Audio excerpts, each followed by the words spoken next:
I wasn't looking for love, not really. At 28, I was a rising star at my finance firm. Spreadsheets were my love language, and my cubicle felt more like home than any bar or dating app ever could. Then came Sarah's rooftop party. Sarah, my coworker and best friend, had a knack for dragging me out of my comfort zone. This time, it was a mixed crowd, a bunch of artists and musicians Sarah knew, and a few of the more normal people from the office. That's where I saw him. He was arguing, well, more like playfully sparring, with a guy over the best way to restore a brick building. He was tall and lean, with kind eyes and a mess of dark brown hair that looked like he just ran his fingers through it. He wore a worn leather jacket over a faded t-shirt that probably had a band logo I wouldn't recognize. The opposite of my usual button-down Anslax crowd, but something about him drew me in. So, you think slapping a fresh coat of paint on history is a good idea? He was saying, a playful smile on his face. The other guy, a stocky dude with a shaved head, rolled his eyes. Hey, it preserves the structure, right? Yeah, but it erases the character, the guy in the leather jacket countered. The cracks and the wear, that's what tells the story. I found myself walking closer, drawn to their easy banter. Just then, Sarah appeared beside me, a mischievous glint in her eyes. Amelia, this is Mark, she said, nudging me forward. Mark, this is Amelia, the spreadsheet wizard I was telling you about. Mark turned, his smile widening when he saw me. Spreadsheet wizard, huh? Sounds impressive. It pays the bills, I replied, feeling a blush creep up my cheeks.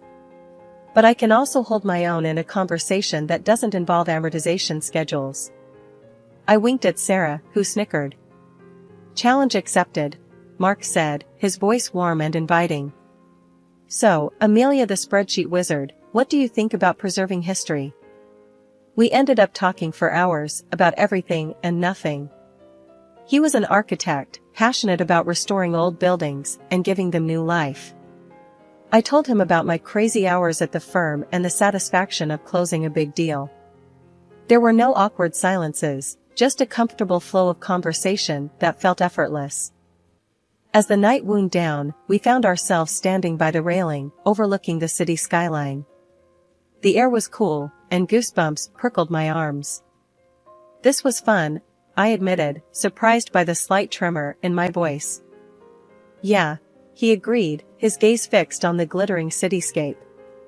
I wouldn't mind doing this again sometime. Me neither, I blurted out before I could overthink it.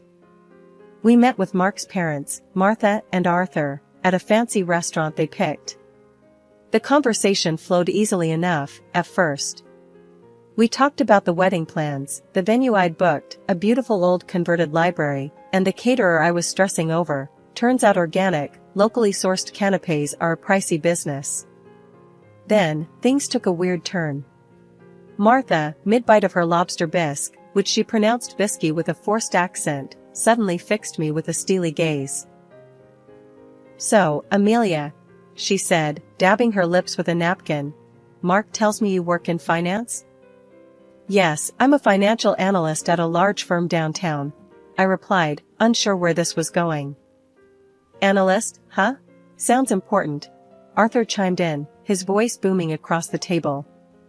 You must do well for yourself. Mark, who had been mostly quiet up until this point, cleared his throat. Dad, come on. That's not what we're talking about. Just making conversation, son, Arthur said, waving his hand dismissively. He turned back to me. So, Amelia, you mentioned a firm? Big name, I presume? I told him the name of the firm, a global player in the financial world. A satisfied smile spread across Martha's face. Excellent, she declared. And you say you do well for yourself? Investments? Stocks? That kind of thing? Yes, I manage a portfolio, I replied, feeling increasingly uncomfortable. This felt more like an interrogation than a meeting with my future in-laws. A portfolio, huh? Martha leaned forward, her eyes gleaming. How much are we talking about here, dear? My jaw dropped. This was outrageous. Nobody, not even family, asked questions like that. I glanced at Mark, hoping he'd step in, but he just avoided my gaze, fiddling with his breadbasket. "That's really personal information, Mrs. Miller," I said, forcing a smile.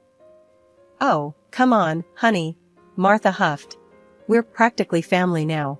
Isn't that right, Mark?" Mark mumbled something non-committal, his cheeks flushed pink. I decided to take matters into my own hands. "Look," I said, trying to keep my voice calm. "Money isn't everything. Mark and I love each other, and that's what matters most." "Love is great, sweetheart," Arthur chimed in again. "But let's face it, love doesn't pay the bills." I took a deep breath. This dinner was turning into a disaster. "Maybe we should stick to talking about the wedding," I suggested, hoping to change the subject. The next morning, I called my grandma. As soon as I hung up with her after recounting the dinner with Mark's parents, a wave of doubt washed over me. Her words, "greedy and selfish people," echoed in my head. But I brushed it off. Grandma could be a bit old-fashioned sometimes. Sure, Martha and Arthur were a little blunt, but they seemed genuinely happy for us. Maybe they were just a bit awkward when it came to expressing their emotions. Fast forward a few months, and wedding planning was in full swing. Everything, from the venue to the flowers, felt like pulling teeth. Whenever money came up, Mark would give a sheepish shrug and say, "Work's been a bit tight lately." His parents, bless their hearts, kept offering suggestions, cheaper venues outside the city limits, a family friend who did amazing catering for a discount meaning they'd barter for vegetables from their neighbor's garden. Needless to say, I ended up footing most of the bill. Mark, ever the charmer, would say things like, "You're amazing, honey. Handling everything like a champ." But his lack of financial contribution started to grate on me. Finally, the big day arrived. It was beautiful, the weather cooperated, the food was delicious, and most importantly, Mark and I said "I do." The only sour note was Grandma. After the ceremony, she pulled me aside, her wrinkled face etched with concern. "Amelia, honey," she said, her voice low, "be careful with those in-laws of yours. They don't have your best interests at heart." I rolled my eyes. Here we go again. "Grandma, they're just excited. They love Mark, they love me. Everything's fine." The honeymoon phase was barely over, the leftover wedding cake still sitting on the counter, when the first major in-law incident occurred. It was a Sunday morning, and Mark and I were still luxuriating in bed when a loud thump from downstairs shattered the peaceful silence. We exchanged a confused look, then Mark mumbled, "Probably the mail." Wrong. The thump was followed by a cacophony of rustling paper and muffled exclamations. Throwing on robes, we hurried downstairs to find a scene that could have been ripped straight out of a horror movie. Well, a horror movie with a lot of floral wrapping paper and gaudy gift bags.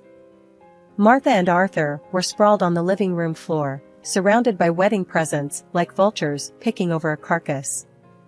They were tearing into boxes, oohing and awing over some items, tossing others aside with dismissive grunts. "What in the world is going on here?" I demanded, my voice laced with disbelief. Martha, mid-unwrap, looked up and flashed a megawatt smile. "Amelia, darling. Just admiring your lovely wedding gifts." "Admiring?" I sputtered. "It looks more like you're ransacking the place." Arthur, holding up a crystal vase and squinting at it, snorted. "Relax, sweetheart. Just sorting things out. Can't have all this clutter lying around, can we?" Clutter? These were gifts, chosen with love, hopefully, by our friends and family. But before I could voice my outrage, Mark spoke up. "Maybe they should just leave the presents unopened, right?"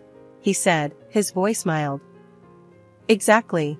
I chimed in, relieved he wasn't completely oblivious. Martha scoffed. "Don't be silly, honey. It's rude not to open presents. Besides," she added, her eyes gleaming, "we might find something truly special in here." Special for them, that much was clear.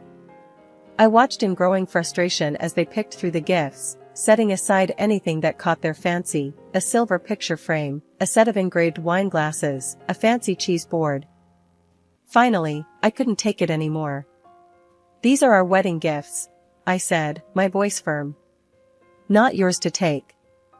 "Look, honey," Martha said, her voice dripping with fake sweetness. "We just saw some things that would look lovely in our new house. You know, the one we're redecorating." They were redecorating? With our wedding gifts?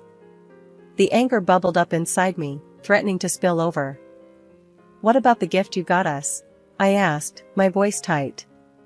Martha paused, her hand hovering over a box wrapped in fancy floral paper. She rummaged through the pile, finally pulling out a small, oddly shaped package. With a flourish, she handed it to me. I unwrapped it slowly, my heart sinking with each layer of tissue paper. Inside was a cheap glass statuette, the kind you'd find at a discount store, adorned with garish plastic flowers. My stomach churned. This was their idea of a wedding gift? Maybe Grandma was right. Maybe I'd married into a nightmare. The wedding gift incident was just the tip of the iceberg. Martha's shopping sprees became a regular occurrence. She'd call, all chipper, and ask me to join her for a girls' day out. What it actually meant was me being her unpaid personal shopper. We'd browse stores, and inevitably, Martha would find something absolutely must-have. Then, at checkout, she'd do this weird shuffle with her purchases and mine, muttering about forgetting her wallet and such a hassle with separate bags. Of course, by the time the cashier figured it all out, I'd be stuck paying for both our stuff. Arthur wasn't much better. Weekends were his prime visiting time. He'd waltz in unannounced, plop himself down on the couch, and proceed to spend the entire day glued to the TV, inhaling whatever snacks I had on hand. When I finally built up the courage to ask him why he spent so much time at our place, he looked at me with a straight face and said, "Saves money on groceries and electricity, doesn't it?" The audacity of the man. Did he think we were running a charity? Mark, ever the peacekeeper, just rolled his eyes and muttered something about Dad just needing some company. The birthday dinner was the final straw. I decided to treat myself, a nice night out at a fancy restaurant, to celebrate another year older, and hopefully wiser. Naturally, I invited Martha and Arthur. Big mistake. The menu was a confusing array of French names and unfamiliar ingredients. Undeterred, Martha and Arthur ordered the most expensive dishes, pronouncing them with a confidence that belied their complete lack of knowledge. Halfway through the meal, Martha declared the escargots too slimy and pushed the plate away. Arthur choked on a mouthful of bouillabaisse, spraying a gout of saffron broth across the table. The entire evening was a disaster. By the time the bill arrived, my blood pressure was through the roof. The cost of that meal could have fed us for a month. And guess who offered to chip in? Nope, not Mark. He just sat there, oblivious, while I choked out a strained thank you to the waiter and reached for my credit card. Back home, fuming and frustrated, I finally confronted Mark. "How can you just let your parents walk all over you like that?" I demanded. "Come on, babe," he said, dismissive. "It's not a big deal. They're just, like that." Like what? Selfish and entitled? "Mark, this isn't okay." He sighed, running a hand through his hair. "Look, I love you, but you gotta pick your battles. My parents are, well, my parents. They're not gonna change." Maybe he was right. Maybe I had been naive, hoping to change them, to somehow mold them into the in-laws I'd always dreamed of. But the reality was staring me in the face. Martha and Arthur were who they were, and that wasn't going to change. The birthday dinner debacle was a turning point, but not the end. The in-law gift-giving strategy became painfully clear: shower us with cheap, impersonal trinkets on holidays and expect extravagant presents in return. A framed picture of a lighthouse for Christmas? Try a top-of-the-line espresso machine for Mother's Day, according to Martha's order. Any hint at the unbalanced value of gifts resulted in a lecture about family and not keeping score. My grandma, bless her soul, wouldn't dream of asking for anything. Every time I'd inquire about a holiday gift, she'd brush it off with "Honey, I have everything I need. Just come visit, that's all that matters." Meanwhile, Martha and Arthur treated gift-giving like a competitive sport. They'd show up unannounced, a triumphant glint in their eyes, brandishing their latest treasures. A chipped ceramic fruit bowl for Christmas? A set of mismatched oven mitts decorated with faded cartoon cats for Valentine's Day? Each offering felt like a slap in the face. The final insult came on Thanksgiving. This year, I'd opted for a quiet night in, just Mark and me, maybe order some takeout and watch a movie. But of course, Martha and Arthur had other plans. They barged in, laden with shopping bags, their faces plastered with self-satisfied grins. "Happy Thanksgiving, sweetie," Martha trilled, thrusting a brightly wrapped package at me. I unwrapped it with a sinking feeling. Inside was a gaudy scarf, the kind you might find at a gas station gift shop. Flowers were fake plastic, the fabric felt like sandpaper against my skin. "It's perfect, isn't it?" Martha beamed. "Matches your new coat perfectly." I forced a smile. The coat in question was a vintage find I'd scored at a thrift store. The scarf, well, it clashed spectacularly. "Thanks, Martha," I mumbled, trying to hide my disappointment. Arthur, meanwhile, was holding up a small box. "And for you, son," he declared, "a little something to help you unwind after a long day at work." Mark's eyes lit up. He eagerly tore into the box, revealing a pack of cheap drugstore cigars. The kind that smelled like dirty ashtrays and regret. "Thanks, Dad," he said, a genuine smile spreading across his face. That was it. The final straw. Here I was, staring at a birthday gift that insulted my taste and a husband who seemed more excited about a pack of drugstore cigars than his wife's well-being. The anger simmered inside me, threatening to boil over. But instead of exploding, I did something completely unexpected. I took a deep breath, forced a smile, and thanked them for the lovely gifts. A glimmer of hope arrived in the form of my work performance. I landed a coveted quarterly award, a hefty bonus that practically screamed, "Celebrate." Venice, with its romantic canals and rich history, had always been a dream destination. Knowing I spoke fluent Italian sealed the deal.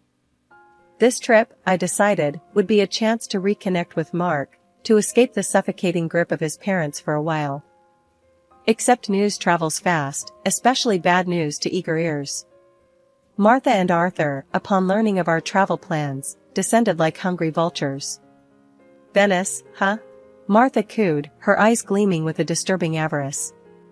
"Sounds delightful. Always wanted to see those gondolas up close." "Actually," I said, trying to be polite, "this trip is just for Mark and me. A little romantic getaway." Arthur scoffed. "Come on, Amelia, don't be selfish. We've never been to Europe, let alone Venice. Think of the pictures." Pictures? This wasn't about a photo op with gondolas, it was about escaping their smothering presence. "I'm sorry," I said, my voice firm, "but this is a trip for two." My polite refusal triggered a meltdown of epic proportions. They called me selfish, greedy, accused me of trying to alienate Mark from his family. The worst part? Mark, ever the peacekeeper, didn't stand up for me. Instead, he mumbled something about maybe they could come along and it wouldn't be that bad. That's when I knew. This wasn't just about a trip anymore. This was about boundaries, about respect, about whether our marriage could survive his parents' constant intrusion. I looked at Mark, my voice laced with ice. "Absolutely not. This is our trip, and they are not invited." The fight that followed was brutal. Harsh words were exchanged, accusations hurled. By the end of it, a heavy silence had settled between us. We retreated to opposite ends of the apartment, a cold war brewing in our once happy home. Days blurred into one another, the silence in the apartment a constant reminder of the chasm that had opened between Mark and me.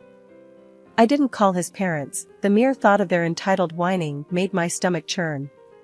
Mark remained in his self-imposed exile, the only communication a terse, "good morning," mumbled in the kitchen each day. Then, on a random Saturday morning, I woke up to an empty apartment and a sinking feeling in my gut. My phone buzzed on the nightstand, the notification sound grating on my nerves. Glancing at it, my blood ran cold. Airline ticket confirmations. 3 of them. To Venice. Purchased from my account. Panic clawed at my throat. No. It couldn't be. But as I scrolled through the confirmations, the sickening truth settled in. Mark, with the audacity of a seasoned thief, had used my trusted access to our bank account to book not only his own ticket to Venice, but 2 more, for his precious parents. Hotel reservations, also courtesy of my hard-earned money, confirmed my suspicions. He'd gone behind my back, completely disregarded my feelings, and booked a vacation for himself and his leech-like family with my money. The anger, hot and furious, burned away the remnants of any affection I might have had left for him. My fingers flew across the screen, canceling the return flights and hotel rooms. Next, with a steely resolve, I revoked Mark's access to my bank account. One small act of defiance in the face of their colossal selfishness. A few hours later, my phone erupted with a call. Mark's name flashed on the screen, but I let it go to voicemail. The voicemail notification arrived a moment later, his voice laced with a mixture of panic and fury. Amelia, where the hell are you? We're supposed to be checking into the hotel. What did you do with the tickets? I deleted the message without listening. Then came a barrage of texts, from both Mark and Martha. A mixture of demands, accusations, and veiled threats. Mark's final message, though, sent a dark chuckle rippling through me. If you don't give me back access to the account and get us on that damn plane, Amelia, we're done. Consider this your divorce notice. With a newfound clarity, I started making my own plans. I contacted a lawyer, the weight lifting from my shoulders with each step towards independence. Mark's divorce notice might as well have been a gift. I didn't wait for Mark to waltz back in, tail between his legs. Packing was cathartic. Clothes went into suitcases, knickknacks into boxes. But the gifts from Martha and Arthur, those gaudy trinkets and mismatched sets, I left untouched. I lined them up on the living room floor, a garish monument to their selfishness. A final act of defiance before I slammed the door shut on that chapter of my life. Grandma's house, with its familiar scent of cinnamon rolls and worn furniture, felt like a warm hug. Tears streamed down my face as I recounted the entire ordeal, the hurt and anger spilling out like a dam breaking. Grandma listened patiently, a sad smile on her lips. I told you, honey, she said softly, her voice laced with a hint of I told you so, but mostly concern. But sometimes you gotta learn things the hard way. You know, I said, a newfound determination settling in my voice. Maybe this is a good thing. Now I know what to look for, what to avoid. A few days later, a knock on the door shattered the peaceful afternoon.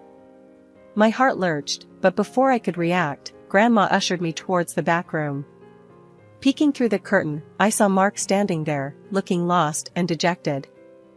Amelia, please, he pleaded, his voice thick with desperation. Let me explain.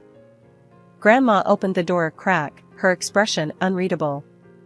Mark launched into a groveling apology, spewing words about realizing his mistakes and trying to distance himself from his parents. The anger that had been simmering inside me bubbled over.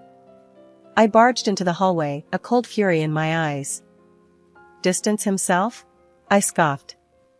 Mark, you were about to spend my money taking them on a vacation. This isn't about you suddenly seeing the light. This is about you being comfortable. Comfortable because I paid the bills and bought your parents presents. He opened his mouth to protest, but I cut him off. No, Mark. This is over. I don't want to build a life with someone who prioritizes comfort over respect, or someone who lets his parents walk all over him and his wife. I deserve better than that. Mark's face crumpled, but this time I felt no pity. The door shut with a finality that echoed in the silence that followed. Maybe Grandma was right. Maybe this wasn't the end.